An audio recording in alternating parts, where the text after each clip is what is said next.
बिल्कुल स्टार्ट।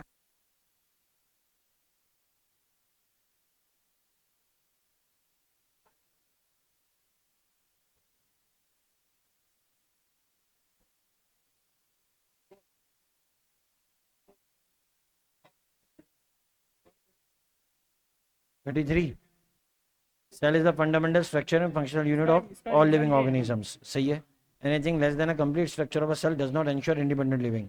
ये अगर ये असर्शन में होता तो इसका रीजन ये सही था सर। हम्म। तो फिर ये रीजन में है तो भी इसका असर्शन नहीं है तो इसका रीजन ये थोड़ी है, फंडामेंटल थोड़ी है। अगर ये है तब तो फंडामेंटल है ना।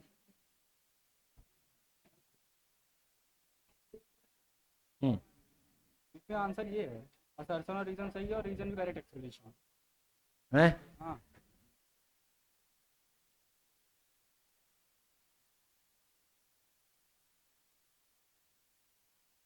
लाओ देना वो गलत है सर। एनसीईआरटी देना फोटो। अभी अभी सॉल्यूशन कर देते हैं ना इसका।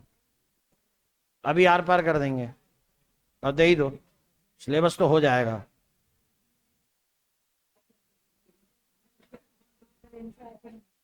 अरे यार।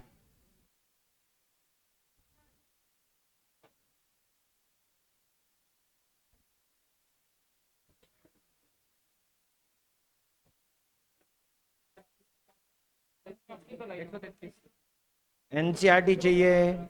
आंसर की चेक करो जल्दी से क्या है। तीन दिया है सर।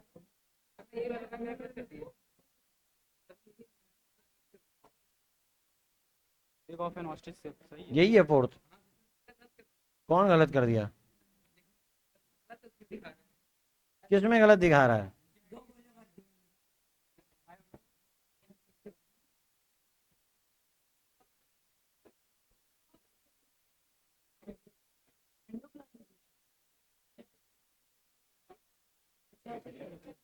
टेस्ट कौन सी तारीख को था?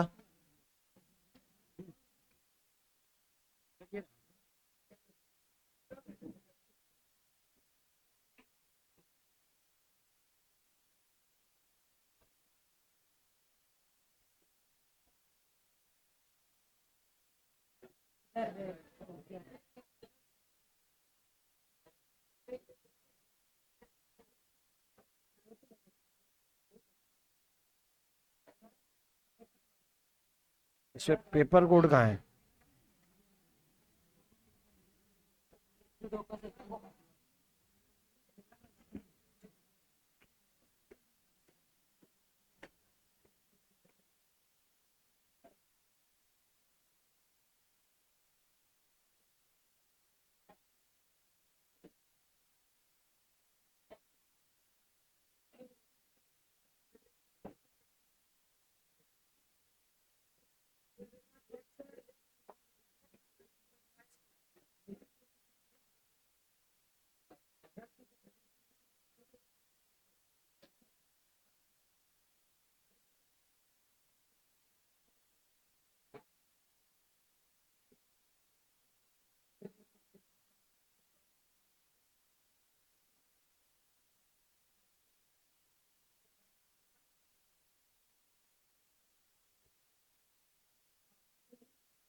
कहीं पे पेपर कोड वगैरह जैसी चीज छपी है क्या? पेपर कोड सब नहीं। आंसर की बताओ। आंसर की में सर थर्ड दे रहा हूँ।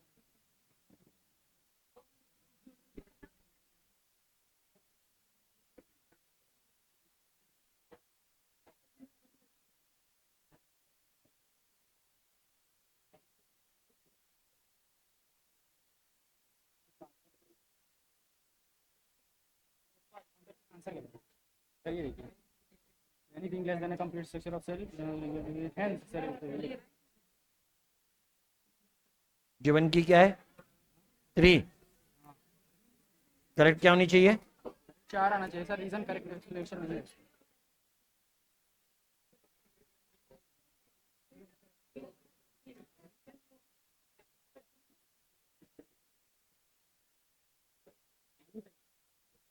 सही है सर बोल।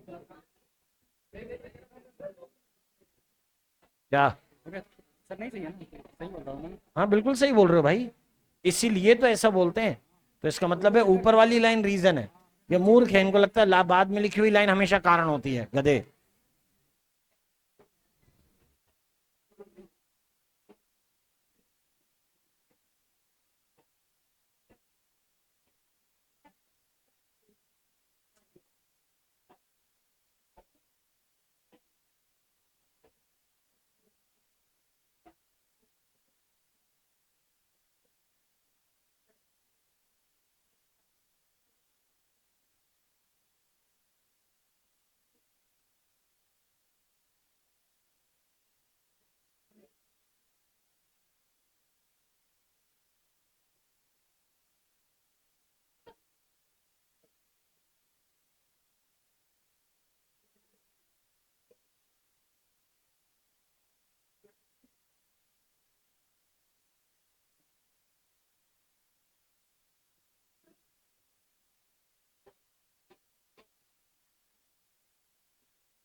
तो लास्ट क्लास में हमने पढ़ा था प्रोफेज 1, और प्रोफेज 1 के अंदर न्यूक्लियर मेम्ब्रेन गायब हो चुकी थी, न्यूक्लियोलस भी चला गया था।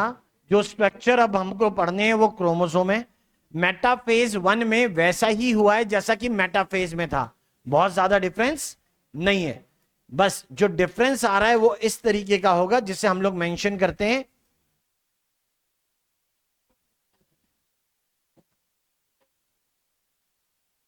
कि क्रोमोसोम, आप देख सकते हो डायग्राम एनसीईआरटी के, इस बार मैं नहीं बना रहा। अब देख लो, यहां पे ऑब्जर्व कर रहे हैं कि दैट होमोलोगस पेयर अभी भी कुछ जगह पर एक दूसरे से टच किए हुए हैं, पूरी तरीके से अलग नहीं हुए। मेटाफेज 1 में ऑब्जर्व करते हैं कि क्रोमोसोम के नंबर 4 हैं, तो वो दो पेयर कहलाएंगे, और वो दो पेयर में से एक इस तरफ एक इस तरफ क्रोमोसोम है। स्पिंडल फाइबर बन चुका है, जैसा मेंशन करते हैं स्पिंडल फॉर्मेशन इज कंप्लीटेड, और chromosome align on the equator plate, chromosome equatorial plate पे। लेकिन यहां पर मेटाफेजिक प्लेट के जैसा वर्ड नहीं है, ठीक है। मेटाफेज ऑफ माइटोसिस में तुमने एक वर्ड पढ़ा था, उसका नाम था मेटाफेजिक प्लेट। यहां पर ये वाला वर्ड यूज नहीं होता, हम इसे मेटाफेज प्लेट नहीं कहेंगे, याद रखें। लिख के काटने का मतलब यही है, अंडरलाइन नहीं कर रहे हैं, स्ट्राइक ऑफ कर रहे हैं। यहां पे मेटाफेज प्लेट नहीं है। अगर कोई मेटाफेज से कंपेयर करने को बोलेगा तो आप इतना स्टेट कर देना कि मेटाफेज में मेटाफेजिक प्लेट पर सारे क्रोमोसोम थे, यहां पर ऐसा नहीं हो पाया। उल्टा यहां तो अलग अलग प्लेन पे दोनों, ये अलग जगह ये अलग जगह। The microtubule from the spindle attach to the homologous chromosome, homologous chromosome से जुड़ जाएंगे, जैसे पहले भी काइनेटोकोर था, यहां पर भी सेम। कोई डिफरेंस जो था वो मेंशन कर दिया, मेटाफेज प्लेट जैसा यूनियन नहीं है। पुराना नाम याद आ रहा है, सारे क्रोमोसोम का मेटाफेज के टाइम इकट्ठा होना क्या कहलाता था? कांग्रेशन। मेटाफेज में पढ़ेंगे, मेटाफेज ऑफ मियोसिस 1 में नहीं, ठीक है। कांग्रेशन वर्ड माइटोसिस वाले में लगता है, मियोसिस वाले मेटाफेज 1 में नहीं लगता, याद रखेंगे। लो लिख देता हूं, CONGRESSION, इसको भी लिख के क्या कर देना है? Strike off.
कोई पूछेगा तो सीधे ये बोल देना, यहां पे दो घटनाएं नहीं हुई हैं, मेटाफेज प्लेट नाम नहीं लगा है, यहां पे क्रोमोसोम के इकट्ठे होने को कांग्रेशन नहीं कहा है।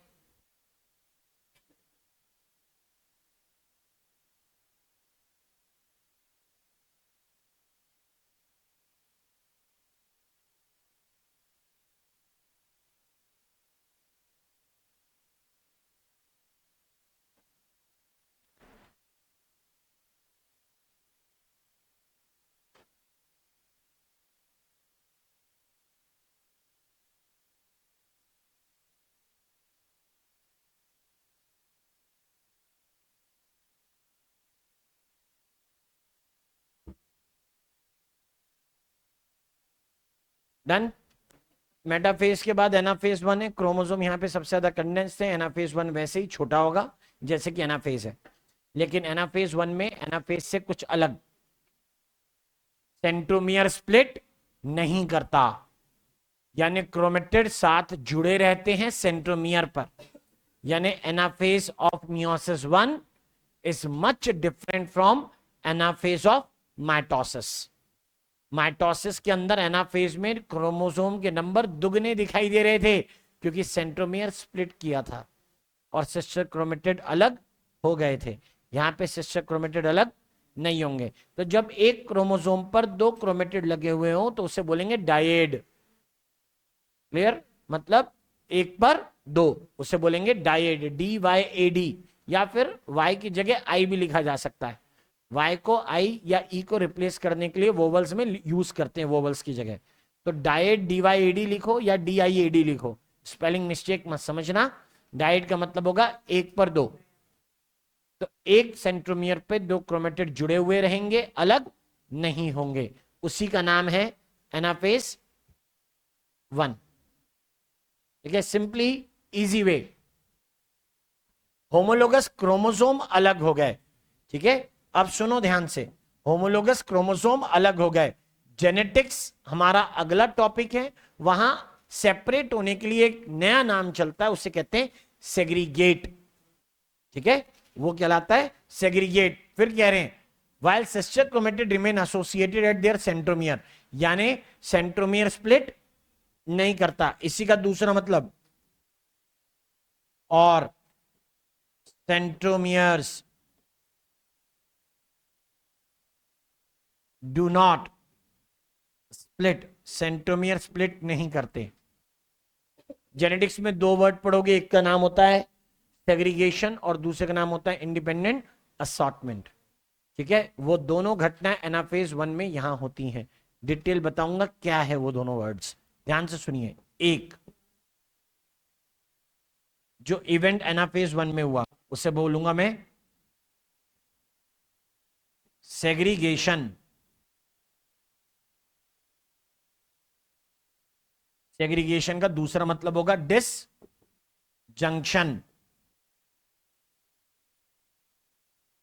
ऊपर की लाइन का meaning. And independent assortment.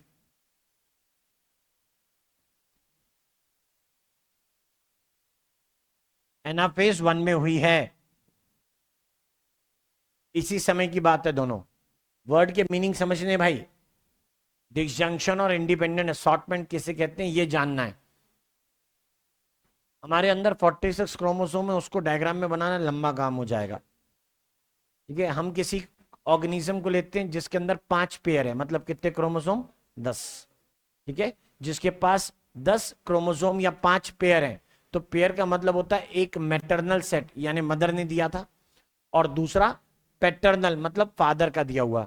5 chromosome mother से आए थे, वैसे ही 5 क्रोमोसोम किससे आए? फादर से। तब जाके ये पेयर्ड हुए एक इंडिविजुअल के अंदर। अब ये पेयर्ड हो गए, वहां तक की बात तो समझ में आई। अलग होने की बात क्या होती है? जब गैमीट बनाएगा ना ऐसा इंडिविजुअल, जब ऐसा इंडिविजुअल गैमीट बनाएगा तो सुनिए, ये लिखा है, हम इन वर्ड्स को डिफाइन कर रहे हैं, ये जो लिखे हुए ना यहां पे, नंबर 1 डिसजंक्शन या सेग्रीगेशन और दूसरा इंडिपेंडेंट असॉर्टमेंट, इन दोनों को डिफाइन करना है।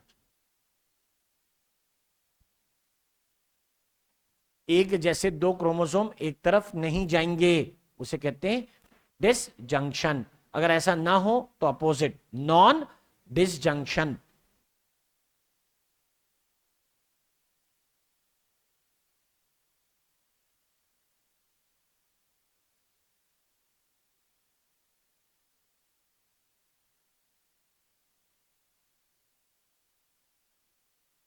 डन, बताएं इसको।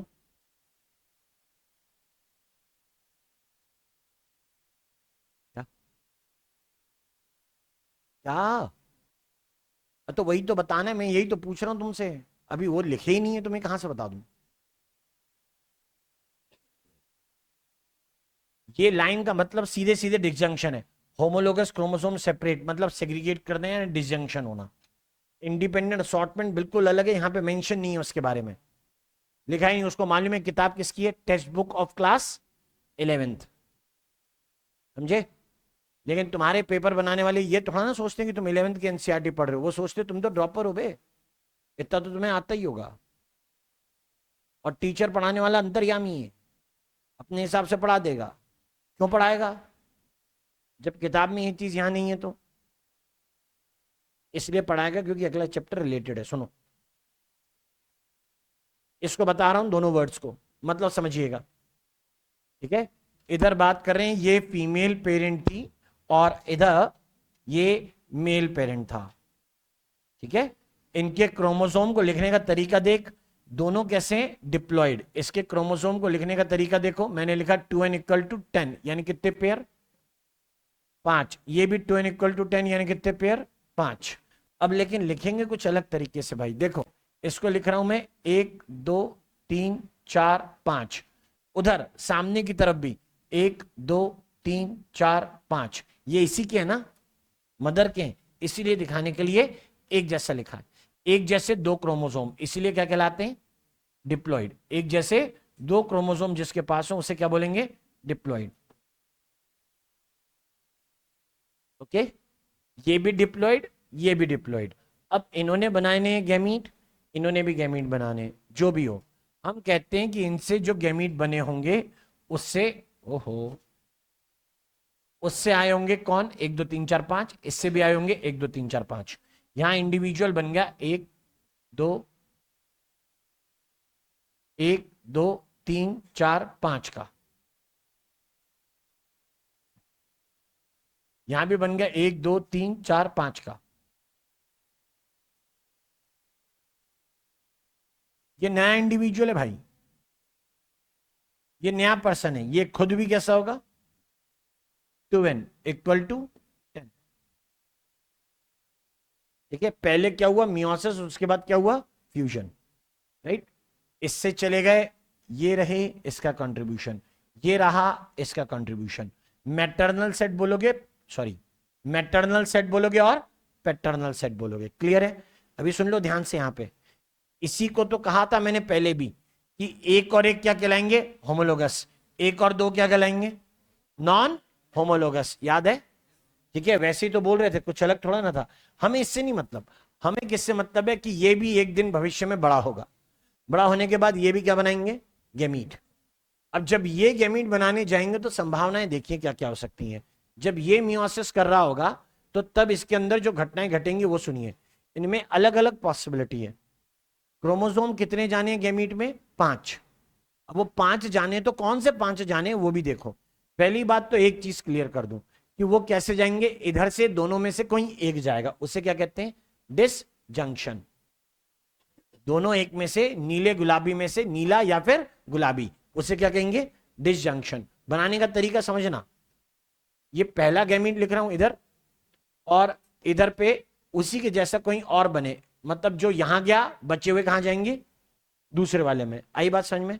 देखो कैसा लिख रहा हूं वो देखिएगा कि फादर से पहला इधर, जबकि दूसरा तीसरा यहां, चौथा यहां, तो पांचवा यहां गया है। ठीक है, फादर के 3 क्रोमोसोम इस वाले गैमीट में गए। समझ गया? इसका मतलब कौन नहीं आया है?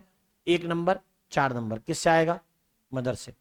इसमें 2 नंबर 3 नंबर 5 नंबर किससे आएगा? मदर से। पेयर में से एक टाइप का एक क्रोमोसोम एक तरफ आना, उसे क्या बोलोगे? Disjunction.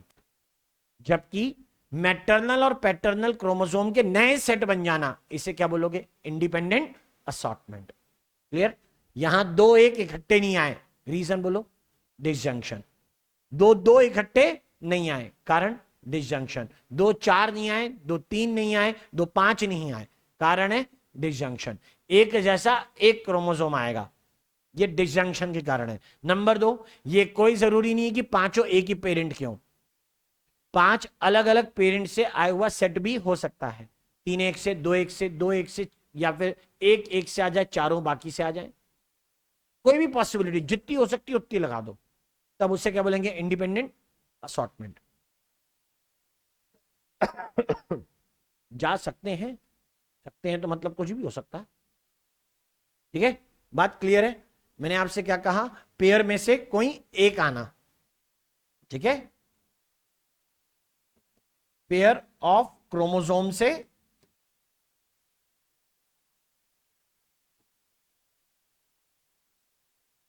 Any one two the gamete, इसे क्या कहोगे? डिसजंक्शन। यही तो है जिसके कारण गैमीट क्या हो गया? हैप्लॉइड कि डिप्लॉइड? हैप्लॉइड। ये ना होता गड़बड़ हो जाती। मान ले इधर दोनों चले जाएं, दो दो एक ही तरफ चले जाएं, तो यहां एक घट गया और इधर एक बढ़ गया। इसको अभी मैं एन लिखूंगा। अगर दोनों एन, दोनों टू उधर चले आते तो इसको लिखता एन प्लस वन, इसे लिखता एन माइनस वन। आगे आता 12th वाले जेनेटिक्स वाले पोर्शन में, ट्राइजोमी, मोनोसोमी, एक घट गया एक ज्यादा आ गया, ऐसे। ये हो गया डिसजंक्शन। दूसरा, हमने ये कहा कि that new set of chromosome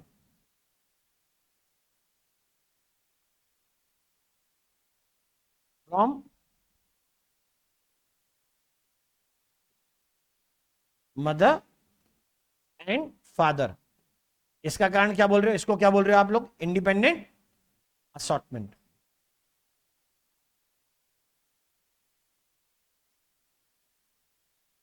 इन दोनों में से हैप्लॉइड होने के कारण बताना होगा तो मैं डिसजंक्शन को बताऊंगा। ठीक है, ये वर्ड्स याद रखें, काम आएंगे आगे।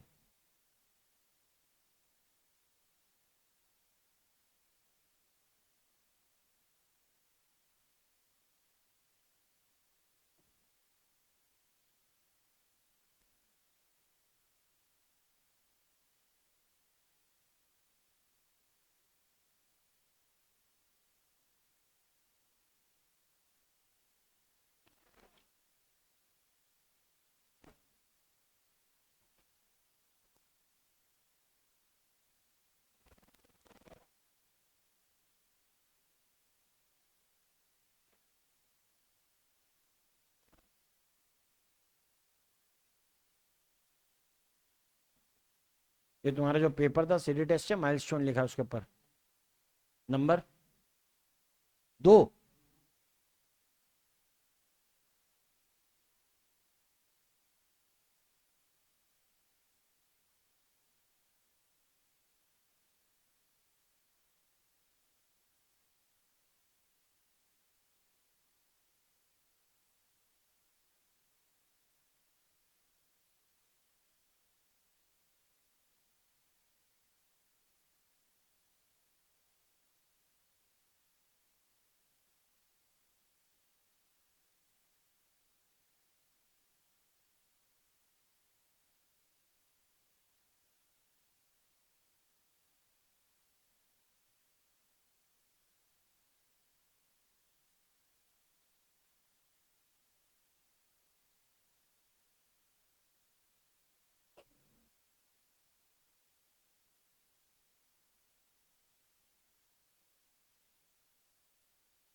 डन। तो मेटा एनाफेज 1 के बाद नेक्स्ट स्टेज आती है। याद रखना माइटोसिस के एनाफेज से क्या अलग है। किताब बहुत सही है भाई, वो ना कहीं पर भी ये वाले शब्दों का इस्तेमाल नहीं करते ताकि बच्चा इन चीजों को ना खो दे। उनको मालूम है जहां हमने जोर डाला कि डिसजंक्शन होता है, इंडिपेंडेंट असॉर्टमेंट होता है, बच्चा फंडामेंटल चीज भूल जाएगा कि सेंट्रोमियर स्प्लिट नहीं होता। ठीक है, क्लियर, ऐसा होता है, याद रखें। क्वेश्चन बनाए, देखो तुम।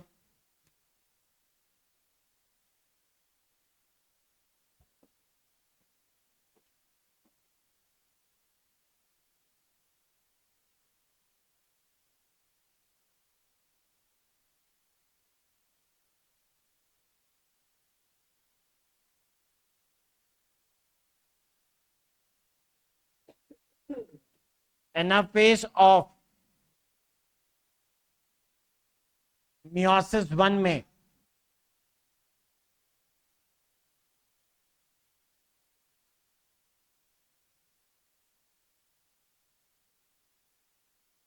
एक minute,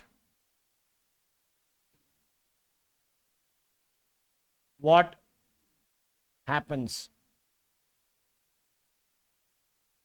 during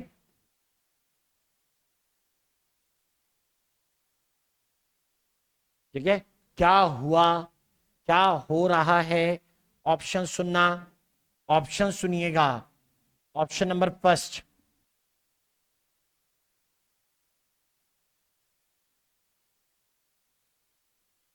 doubling of chromosomes. देख, बहुत ध्यान से पढ़ना पड़ता है। कभी नेगेटिव सेंटेंस अफर्मेटिव लिखे रहते हैं, उसको बच्चे रिलेट ही नहीं कर पाते और गलती होती है। ध्यान से देखना कैसे। डबलिंग ऑफ क्रोमोसोम्स होती है कि नहीं होती है?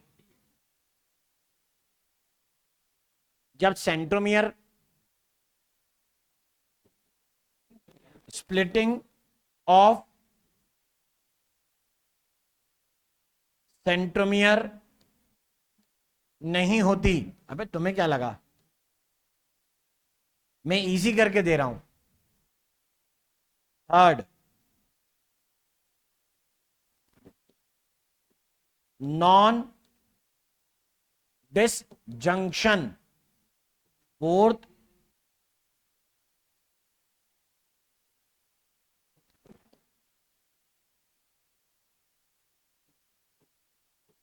Pairing of homologous chromosome. Answer बोलो। कंफ्यूज तो नहीं होगे इंग्लिश में कर दूंगा तो?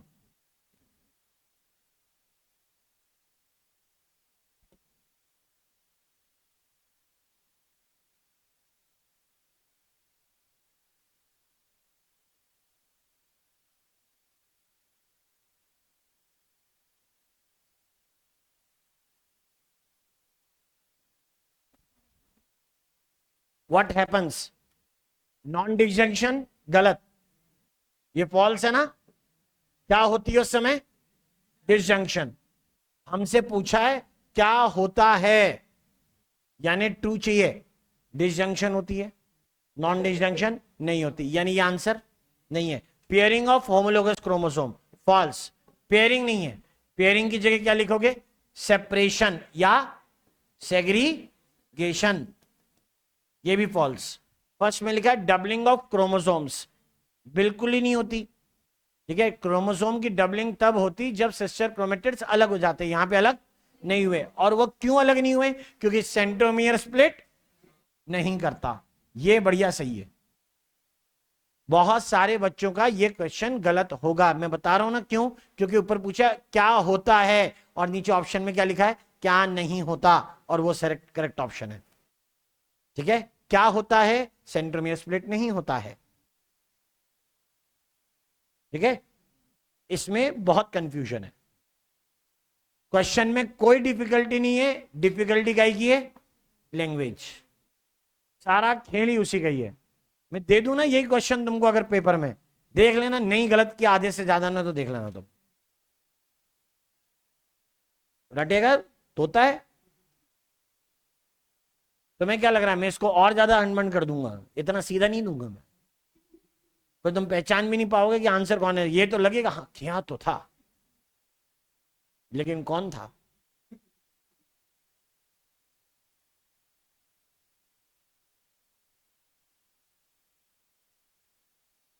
अर्जुना का एक पेपर करवाया था, उनको पेपर दिया, पेपर करने के बाद वो पेपर लेकर बोलते हैं सर कैसी ऑप्शन दी है, चारों की चारों एक जैसी लग रही हैं। वो जानबूझ के पेपर, ठीक है। तो वो इसलिए दिया था ऐसे बना के, ताकि एक बार एक्चुअल पता लग जाए कि बच्चा केवल एनसीईआरटी की लाइनें रटता है या समझता भी है। क्योंकि कोई जरूरी नहीं है कि पेपर हमेशा एक जैसा है, वो बदल भी सकता है। आपको माइंडसेट बनाना है। सब्जेक्ट तो बन ही जाएगा, जब माइंडसेट ही नहीं होगा पेपर देने का, तो फिर पेपर आसान आए डिफिकल्ट आए तुम्हें आए नहीं आए उससे कोई मतलब नहीं है। चलो मुद्दे पे आते हैं। एनाफेज के बाद में क्या आएगा? टीलोफेज। तो टीलोफेज की कहानी बहुत सिंपल है। न्यूक्लियर मेम्ब्रेन हुई, वापस आई, न्यूक्लियस वापस आए, ठीक है। जो चीजें रीअपियर हुई है बॉक्स में बंद कर देता हूं, इजी टू आइडेंटिफाई रहने चाहिए। रीअपियर दो चीज, एक न्यूक्लियर मेम्ब्रेन,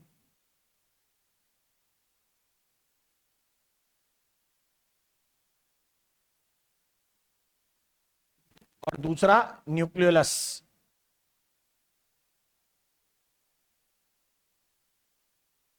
ये दोनों चीजें वापस आ गई, चली गई थी। ये तो वही बात हुई ना, प्रोफेस का अपोजिट कौन है? टीलोफेस, ठीक है। ये इतने तक ही है। पिछली बार लिखते हैं, यहां पे देख डायग्राम में ध्यान से देखना, एनाफेज के डायग्राम में देख, एक क्रोमोसोम पे कितने क्रोमेटिड दिख रहे हैं? एक क्रोमोसोम पे कितने क्रोमेटिड हैं? एक क्रोमोसोम,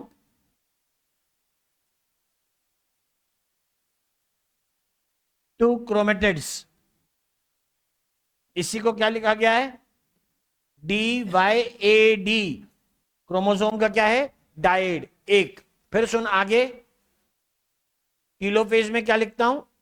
टीलोफेज में एनसीईआरटी लिखती है कि दो हैप्लॉइड डॉटर न्यूक्लियाई बन गई, और इसको भी क्या लिखा है? डायड। दो को बोलते हैं ना, डायड वर्ड का मेंशन दो जगह, एक बार आ रही है किसके लिए? क्रोमोसोम इज डायड, दो क्रोमेटिड साथ हैं इसीलिए। और दूसरी बार किसके लिए लिखा है? Two daughter nuclear formed in telophase of meiosis 1।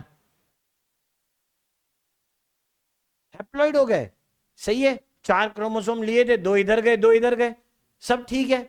Doubt किस बात पे मालूम है? जब हम लोग शुरू से लेकर एंड तक पढ़ते तब मालूम पड़ता। यहां पे क्रोमोसोम एन है, हाँ एन है, ठीक है। और पीछे देखो एनाफेज मेटाफेज के अंदर कंडीशन क्या है? मेटाफेज के अंदर क्रोमोसोम कितने हैं? 2n। डीएनए कितना होगा? 4c। जब तक सिस्टर क्रोमेटिड की संख्या घटती नहीं तब तक डीएनए का नंबर या अमाउंट घटता नहीं। यहां पे भी क्या होगा? 2n, साथ में डीएनए कितना होगा? 4c, ठीक है। लेकिन सेंट्रोमियर स्प्लिट हुआ नहीं, क्रोमेटिड बटे नहीं, इसलिए डीएनए का अमाउंट भी घटता हुआ नहीं। यानी n है लेकिन क्रोमेटिड 2 है, इसलिए क्या होगा? 2c। ये भी क्या होगा? 2c। ओए भूल गए, अभी याद आएगा, रुको। यहां पर साइटोकाइनेसिस हो भी सकता है, नहीं भी हो सकता है। मियोसिस के समय साइटोकाइनेसिस के दो पैटर्न मिले, एक सैमल्टेनियस, चारों न्यूक्लियर एक साथ 4 सेल में बटेगी, एक ही बार साइटोकाइनेसिस हुआ। दूसरा पैटर्न साइटोकाइनेसिस 2 बार हुआ, पहले मियोसिस 1 साइटोकाइनेसिस 1, फिर मियोसिस 2 साइटोकाइनेसिस 2। लास्ट में लाइन लिख लेंगे, उसे सक्सेसिव कहते हैं। तो टीलोफेज के बाद तुम्हें याद आ रहा हो, क्रोमोसोम डिकंडेंस होने लगते हैं और वापस क्या बनाने लगते हैं? क्रोमेटिन। वो वापस बना ही रहे थे, क्रोमेटिड को खोल ही रहे थे कि उन्होंने कहा अरे क्रोमेटिड तो अभी भी कैसे हैं? डबल, यानी डीएनए का अमाउंट कम नहीं हुआ। तो इससे पहले क्रोमोसोम पूरा खुलता, सेल को अंदाजा हो गया कि गलती हो गई है, इसको सुधारा जाए, डीएनए का अमाउंट हाफ नहीं हुआ है। क्योंकि n नंबर ऑफ क्रोमोसोम के साथ कॉरस्पॉन्डिंग अमाउंट ऑफ डीएनए कितना होना चाहिए? 1c। 2n के साथ 2c माना जाता है, तो 1n के साथ क्या मानना चाहिए? 1 सी, वो हुआ नहीं, तो बोलते सेल को फिर से डिवीजन में भेजना होगा और क्रोमेटिड को बांटना पड़ेगा। ये सारा सोच विचार उसने कब कर लिया? इंटरकाइनेसिस में, और बढ़ गया किसमें? मियोसिस 2 में।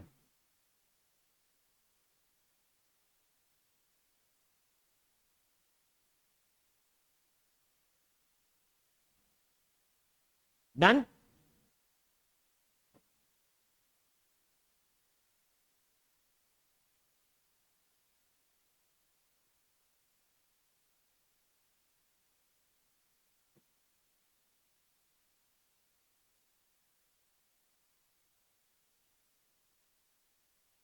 प्रोफेज 1 के बाद के क्वेश्चन किए थे क्या? क्वेश्चन थोड़ा ना किए थे पिछली क्लास में, कर ही लेते हैं। वैसे भी अपन कुछ समय तो कुर्बान हो ही चुका है अपना पहले ही, खत्म तो होने से रहा, एक बार में कर पाएंगे नहीं। Which stage of meiosis can last for months or years in the oocytes of the some vertebrates? कौन सी स्टेज होती है वो? कौन सी? डिप्लोटीन, राइट आंसर है सी। कौन से क्रोमोसोम देखे थे डिप्लोटीन लंबा होने पर? Lampbrush chromosomes. पलटो बे पीछे, ऐसे देखते हो पता नहीं क्या अनजानी चीज बोल दी हो। एम्फीबियन oocytes के अंदर लैम्ब्रश क्रोमोसोम का एग्जाम्पल है। हाँ आगे, स्टेजेस ऑफ मियोसिस दी है, कॉलम से मैच करनी है, बड़ा इंपॉर्टेंट है। मैंने कहा ना कि सेम पैराग्राफ से बार बार क्वेश्चन रिपीट होते हैं, अगेन एंड अगेन। इधर पैकाइटिन देखना, पैकाइटिन में होती है पैकिंग। कहां है पैकिंग इनमें से? चलो सॉरी, पैकाइटिन में होता है पलटना, माते क्रॉसिंग ओवर। तो ए क्या हो गया? 3, ले खत्म, सॉल्व। चल बाकी कर लेते हैं, इधर छोड़ दो इसको, ध्यान से सुनो। पैकाइटिन में क्रॉसिंग ओवर, या और वर्ड बताओ क्या क्या थे? साइट ऑफ क्रॉसिंग ओवर का नाम रिकॉम्बिनेशन नोड्यूल। एंजाइम जो पार्टिसिपेट कर रहा है उसका नाम रिकॉम्बिनेस। कुछ याद आ रहा है? जो कॉम्प्लेक्स जिसपे क्रॉसिंग ओवर हुई है, यानी साइनेप्स क्रोमोसोम का पेयर, साइनेप्स क्रोमोसोम का कॉम्प्लेक्स क्या कहलाता है? बाइवेलेंट। किसके फॉर्म में दिखाई दे रहे हैं? टेट्राड। ये सारे वर्ड लिखे किसमें? पैकाइटिन में। खूब सारे बोल्ड लेटर हैं, ठीक है। बाइवेलेंट और tetrad become more clear in the later stage. Zygotene में लिखते हैं, लेटर स्टेज का नाम क्या होगा? पैकाइटिन। फिर बोला रिकॉम्बिनेशन नोड्यूल, वहां पर क्रॉसिंग ओवर के कारण रिकॉम्बिनेशन। एंजाइम का नाम रिकॉम्बिनेज। जहां पार्टिसिपेट हुआ उनको बोलेंगे क्रॉसओवर, जो पार्टिसिपेट नहीं करते उन्हें कहते हैं नॉन क्रॉसओवर्स। इसलिए बोल रहा हूं आगे का क्वेश्चन उसी के ऊपर बनेगा। मेटाफेज 1 में क्या होता है? हमने कहा कोई मेटाफेजिक प्लेट नहीं है, chromosomes lie at equator. Diakinesis के अंदर क्या होता है? Terminalisation of chiasmata, desynapsis complete. Zygotene में क्या होगा? जाइगोटीन में पेयरिंग ऑफ होमोलोगस क्रोमोसोम्स।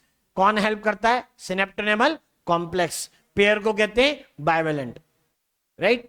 यही आएंगे सेम पैराग्राफ से, जितनी चीजें बोली ना अभी वही नए क्वेश्चन है। देखो अगला देख लेते हैं। The enzyme recombinase is required at which stage? कौन सी स्टेज? पैकाइटिन। आंसर क्या है? डी। उस इवेंट का नाम बोलो जहां पे ये चाहिए, उसको बोलते हैं क्रॉसिंग ओवर, राइट। नेक्स्ट अगला, इन मियोसिस देखो, crossing over and exchange of genetic material between homologous chromosome are catalysed by the enzyme recombinase. मैं कह रहा हूं ना, वो किताब नहीं खोलते पेपर बनाने के लिए, वो पुराना पेपर देखते हैं, उठा के उसी को बार बार लिख देते हैं। The complex formed by a pair of synapsed homologous chromosome is called synapsed homologous chromosome का पेयर क्या कहलाता है? हाँ, उसे कहते हैं bivalent. Appearance of recombination nodules कब आते हैं? पैकाइटिन में। On homologous chromosome during meiosis is characterising what? किसको कैरेक्टराइज कर रहा है इनमें से? Site at which crossing over occur, जहां पे क्रॉसिंग ओवर होती है।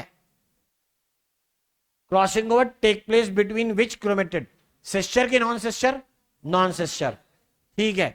बट पहला ऑप्शन, दूसरा ऑप्शन, तीसरा ऑप्शन, चौथा ऑप्शन, सब में क्या लिखा है? Non sister. आगे बढ़ते हैं।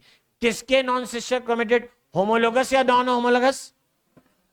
होमोलोगस। इसका मतलब है कि ये नॉन होमोलोगस, कट। पहला आंसर नहीं। नॉन सिस्टर ऑफ होमोलोगस सही है। एट पैकाइटिन स्टेज भी सही है। ठीक है, डन। Answer B. समय ना नष्ट करते, अगला ना पढ़ते, लेकिन फिर भी चल गलती पहचान लेते हैं। नॉन सिस्टर क्रोमेटिड होमोलोगस सही है, गलत क्या है? जाइगोटीन। ठीक है, नॉन सिस्टर सही है, गलत क्या है? Non homologous. तो आगे पढ़ने का सेंस नहीं। आफ्टर मियोसिस वन के बाद यानी टीलोफेज 1 के बाद द रिजल्टेंट डॉटर सेल, तो रिजल्टेंट डॉटर सेल जो बने उसके पास क्रोमोसोम के नंबर कितने हैं? 1n। और डीएनए कितना है लेकिन? 2c। मैंने G1 पे जब स्टार्टिंग की थी तो मेरे पास क्रोमोसोम थे 2n और डीएनए था 2c। G2 के पास कितना था? 2n। डीएनए कितना था? 4c। बचा क्या है? ये रहा आपके सामने। कर सकते हैं कंपेयर वर्ड्स में। देख, resultant daughter cells have same amount of DNA as in parent cell in S phase. भैया एस फेज में कितना डीएनए? 4। यहां पर कितना है? 2c। गलत हो गया ना? Twice the amount of DNA in comparison to haploid. Haploid में कितना होना चाहिए? 1c। Twice the amount of DNA. क्या 2c है? ये सही है भाई। आंसर क्या लग रहा है? बी। ऐसे कलम चलाएंगे, पेन से पेन जब भी क्वेश्चन के पास चलेगा ना, तो इसका मतलब है कि आप सही तरीके से क्वेश्चंस कर रहे हैं। ये नहीं कि बायो का क्वेश्चन है, पेन पेंसिल की क्या जरूरत है, पेपर की क्या जरूरत है, ऐसे ही कर लेंगे ओरली। हाँ, तुम करो, देखते हैं कितना याद रहता है, कितने दिन तक याद रहता है और कितने नंबर आते हैं। कलम चलाएंगे तो हमेशा के लिए याद रहेगा। एनालाइज करना सीख जाओगे, आगे फ्यूचर में काम आएगा। ऐसा नहीं कि बायो कर रहे तो बिना कॉपी और पेंसिल लिए हम लोग चले पेपर करने के लिए ऐसे ही, हाँ देख, हाँ ये होगा सी, ऐसे हवा में नहीं। आदतें खराब करोगे अपनी। सीरिया same amount of DNA in comparison to haploid gamete. Haploid gamete में 1c है, जबकि उसके पास कितना है? 2c। गलत हो गया। ठीक है, नेक्स्ट 4 टाइम्स, बिल्कुल ही गलत। 2 टाइम्स चलता था, 4 टाइम्स तो हो ही नहीं सकता। हमने आंसर सही मार्क किया, क्या होगा? बी। बाकी कुछ सही लग नहीं रहे। The stage during which separation of paired homologous chromosome begins. Separation of paired homologous chromosome begin कर रहा है, क्या कहते हैं इसको? D synapses. सिनेप्सिस हुआ जाइगोटीन में और अलग होने लगेंगे डिप्लोटीन में। बीच में क्या था? पैकार्टन। तो डी सिनेप्सिस होता है डिप्लोटीन में। आंसर क्या? B. In meiosis, crossing over is initiated at pachytene, completed at pachytene. चालू भी पैकार्टन में, खत्म भी पैकार्टन में, कुछ अलग नहीं करने का है। चल सीक्वेंस लगाओ पहले से बाद की तरफ। आखिरी कौन होगा इनमें से? Disappearance of nucleus. डी आखिरी इधर दिया है, डी आखिरी इधर दिया है। पहला देख इनमें से कौन होगा? पेयर बनाना कि क्रॉसिंग ओवर करना? पेयर बनाना, तो बी पहला होना चाहिए। दिया है क्या? और कहीं नहीं है। आंसर यही बन रहा है। चेक कर ले भाई। सिनेप्सिस कौन सी स्टेज में होता है? बोलो बोलो। जाइगोटीन में। आगे क्रॉसिंग ओवर किस में होता है? पैकार्टन में। ये क्लास में कब दिखा? डिप्लोटीन में। और न्यूक्लियोलस गया डायकाइनेसिस में। अब लगा लो, अब आंसर लगा लो। ऐसे मुश्किल पड़ रही है तो ऐसे लगाओ। पहले कौन होगा? जाइगोटीन, फिर कौन? पैकार्टन। लेप्टोटीन दिया नहीं भाई ने, फिर उसके बाद डिप्लोटीन, फिर डायकाइनेसिस। Answer C. फिर आ गया, अगले साल फिर आ गया। अब देख 5 हो गए। ठीक है, ध्यान से। सिनेप्सिस ऑफ होमोलोगस क्रोमोसोम, बोल स्टेज का नाम बोल। Zygotene. Chromosome become gradually visible under microscope, बोल दू। लेप्टोटीन, ये तो यही हो गए थे जिसमें 2 क्रोमेटिड जुड़े हुए दिखाई दे रहे थे। कंडेंस नहीं हुए, पैकेजिंग चालू हो गई। Crossing over between non sister chromatids of homologous chromosomes, सही है। ये कौन सी स्टेज है? पैकार्टन। लो जमा लो भैया, सीक्वेंस लगा लो। टर्मिनलाइजेशन ऑफ क्लासमेटा, अरे पहले प्लाज्मेटा बनता तो, वो तो इन्होंने दिया ही नहीं, कोई बात नहीं। Dissolution of synaptonemal complex, Diplo, एक अलग चीज देख के उसको लग रहा है कि हम फंस जाएंगे। देखना ध्यान से, पहला कौन था यहां पे, पहला कौन था यहां पे, बी, आखिरी कौन था, डी। फिर से देख, पहला कौन है, बी, आखिरी कौन है, डी। पहला कौन है, बी, आखिरी कौन है, डी। चेक कर लो ना, जाइगोटीन, लेप्टोटीन, पेक्टाइटिन, डाइकिनेसिस, जिप्लोटीन, लगाओ सीक्वेंस में, पहला कौन आएगा, लेप्टोटीन, राइट, ये फर्स्ट हो गया, सेकंड बोलो, जाइगोटीन थर्ड बोलो, पेक्टाइटिन फोर्थ बोलो, डिप्लोटीन फिफ्थ बोलो। फिर वही बात, बी से चालू, डी पे खत्म, ऑप्शन फिर से सी है। देख तो, शर्म भी नहीं आती, ई बीच में डाल दिया जबरदस्ती, बी ए सी।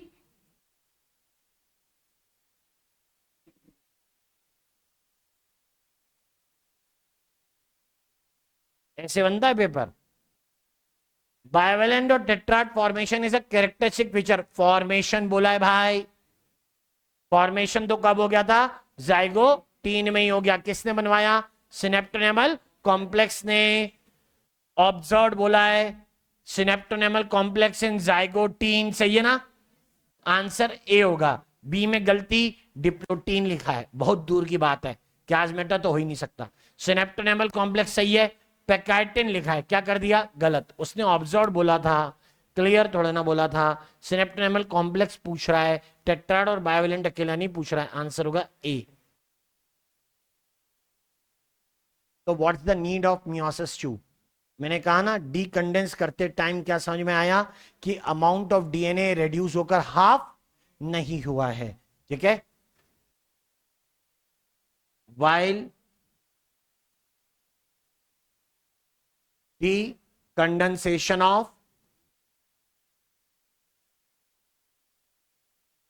या लिख सकते हैं uncoiling of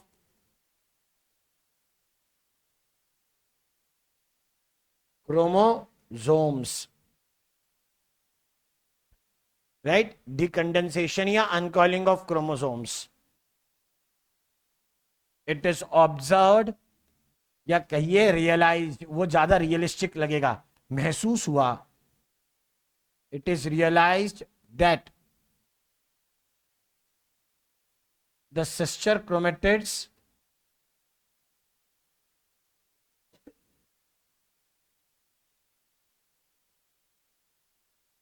are not separated, या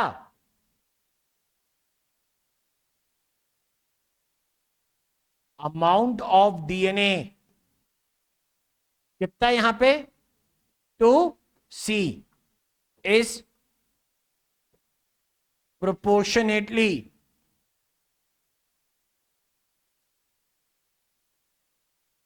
twice to the number of chromosome. कितने नंबर ऑफ क्रोमोसोम इधर पे, एन।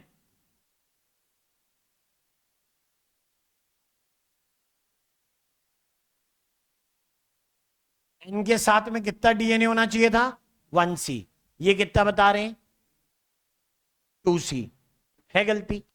तो इससे पहले पूरा वापस खुले, डिवीजन में पहुंच जाए, ठीक है, इससे पहले पूरा का पूरा क्रोमोसोम खुले, उसको तुरंत प्रभाव से अगली स्टेज में भेज देना सही रहेगा।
डन।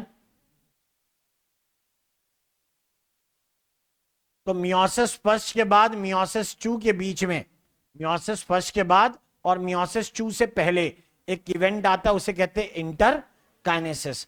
शॉर्ट इंटरवल, इंटरफेस नहीं, इंटरफेस हो चुका, इंटरफेस रेप्लिकेशन भी हो चुका।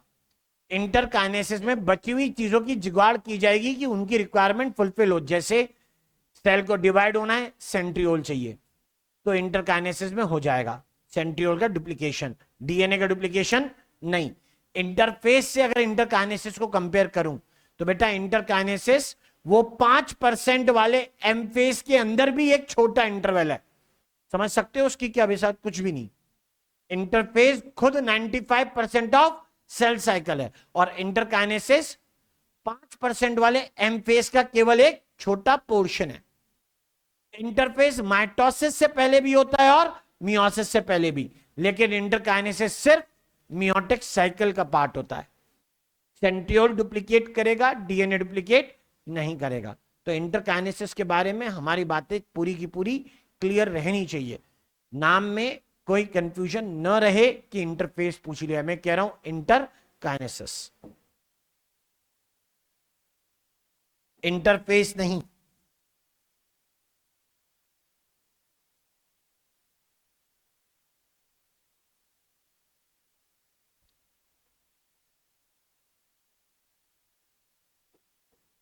Short interval in meiotic cycle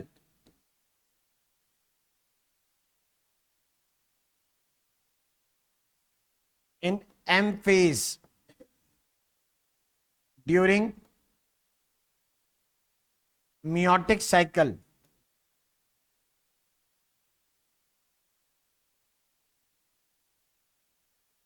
between meiosis first and second, जबकि एक इवेंट होता है उसका नाम है interphase prior to either mitosis और मियोसिस, चाहे कोई भी हो, यह होके रहेगा for almost 95% duration of cell cycle.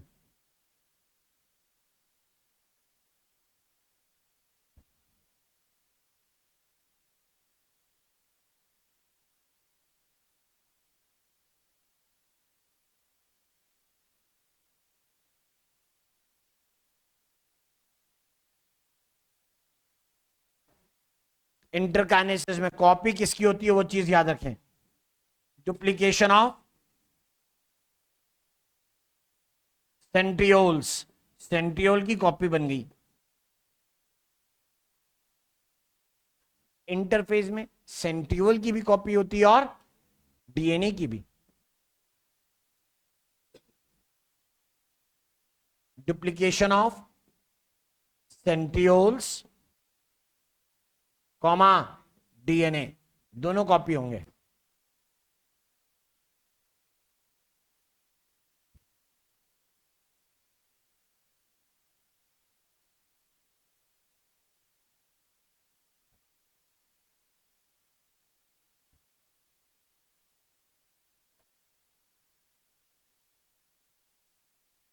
Either mitosis और मियोसिस।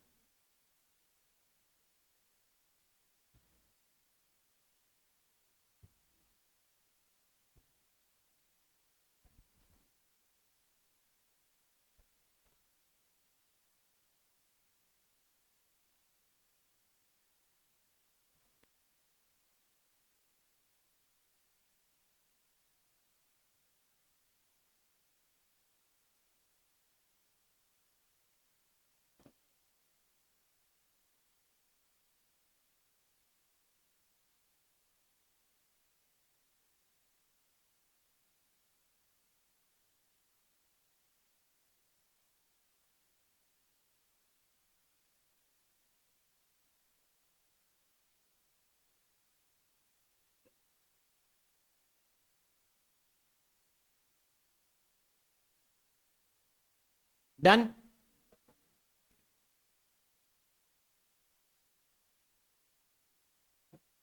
क्या अगली क्लास में मियोसिस 2 और बचे हुए PYQs, सिग्निफिकेंस ऑफ मियोसिस, कुछ न्यूमेरिकल टाइप के क्वेश्चन भी आते हैं इसमें। हाँ न्यूमेरिकल बिल्कुल।